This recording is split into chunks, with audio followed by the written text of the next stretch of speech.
Dragon திரைப்படம் இயக்குனர் அஸ்வத் மாரிமுத்து மற்றும் நடிகர் பிரதீப் ரங்கநாதன் கூட்டணியில் உருவாகி பிப்ரவரி 21, 2025 அன்று வெளியிடப்பட்டது. இந்த படம் கல்லூரி வாழ்க்கைக்குப் பிறகு இளைஞர்கள் வாழ்க்கையில் வெற்றி பெறுவதற்கான முயற்சிகளை மையப்படுத்தி அவர்களின் அனுபவங்களை உணர்த்துகிறது.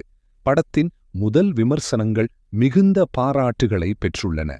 எக்ஸிக்யூட்டிவ் தயாரிப்பாளர் அதிதி ரவீந்திரநாத் டிராகன் ஒரு முழுமையான பொழுதுபோக்கு திரைப்படமாக இருக்கும் என்று குறிப்பிட்டுள்ளார்.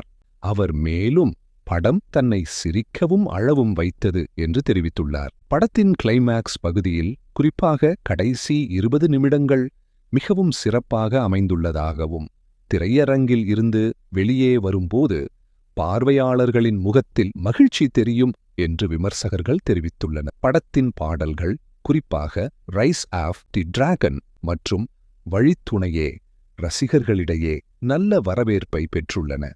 ரைஸ் ஆஃப் தி டிராகன் பாடலை சிம்பு பாடியதற்கு படக்குழு நன்றியையும் தெரிவித்துள்ளது.